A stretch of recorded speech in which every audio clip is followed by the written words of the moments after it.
بیش از 100 کارشناسان از کشورهای مختلف جهان، تاجیکستان و منطقه و کارشناسان محلی و مقامات تاجیکستان امروز در دوشنبه موضوع دسترسی مردم به آب آشامیدنی را به بررسی کشیدند.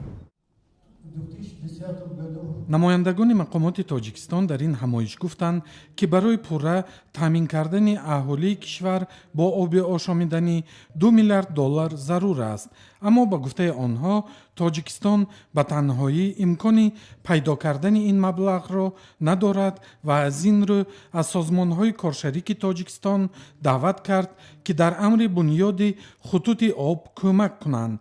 ба гуфтаи ин мақомот хароҷоти расондани об ба шаҳрвандон назар ба маблағе ки сокинон пардохт мекунанд 4 маротиба бештар аст.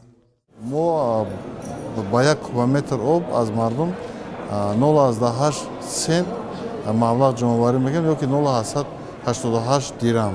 албатта арзиши аслии оби ошомиданӣ имрӯз дар ҷумҳурии Тоҷикистон 2.3 сомонеро ташкил мекунад ки мо аз ҳар 1 кубометр оби ошомиданӣ тахминан 1 сомони 42 дирам биён ки зарари иқтисодӣ мебинем. тағои мурод исломзода гуфт маҳдуд будани қобилияти харидории сокинони тоҷикистон имкон намедиҳад ки нархи обро боло бубаранд ва аз ин рӯ ин корхона дар амри таъмини бештари сокинони кишвар бо об корҳои бештарро анҷом дода наметавонад.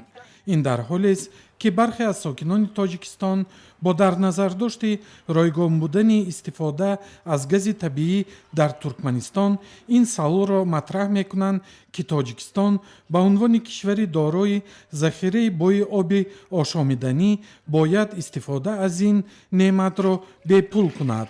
дар мавриди ин масъала намояндагони ин ниҳод гуфтанд ки дар тоҷикистон об ҳамчунон ройгон аст ва танҳо қимати дастрасӣ ба он пардохт карда мешавад. зимнан нахустин 10-солаи об барои ҳаёт бо пешниҳоди тоҷикистон аз соли 2005 то соли 2015 идома кард ва баъдан душанбе ташкили 10-солаи дуввуми об барои ҳаёти устуворро пешниҳод кард ки аз ҷониби Созмони Милали Муттаҳид пазируфта шуд. ин пешниҳод моҳи апрели соли ҷорӣ дар як нишасти марбут ба масъалаи об дар Кореяи Ҷанубӣ аз забони Эмомалӣ Раҳмон, раиси ҷумҳурии Тоҷикистон, садо дод. илҳом Обидов, намояндаи иттифоқи истеъмолкунандаҳои Тоҷикистон мегӯяд, набудани дастрасӣ ба оби ошомиданӣ мояи нигаронии раҳбарияти кишвар аст ва ба ин манзур дар 10 соли охир иқдомҳои чашмрасе рӯи даст гирифта шудааст. мо бояд як чизро дарк кунем ки ба ғайр аз ин боз дигар гӯем ки ҷиҳат ҳам аст ки бояд аҳамияти хоса диҳем ин муносибати тарафҳо, яъне муносибати таъминкунанда бо истеъмолкунанда мебошад. яъне тарафҳоро мо бояд омода созем ки аз ҳуқуқ ва ӯҳдадории худ гӯем ки огаҳ бошанд ки бевосита ин ҳолат яъне беҳтар гардани муносибат байни ин тарафҳо ба мо имкон медиҳад ки устувории ин системаи обтаъминкуниро минбаъда гӯем ки таъмин гардад. ҷефт Синдва, масъули барномаҳои GPSA, як ниҳоди вобастаи беҳбуди таъминоти об дар Бонки ҷаҳонӣ, дар суҳбат бо Радиои Озодӣ гуфт ки мушкили мардуми Тоҷикистон дар дастрасӣ ба оби ошомиданӣ мероси замони шӯравӣ аст ва мақомоти кишвар ҳоло талош доранд ин камбудиро бартараф созанд.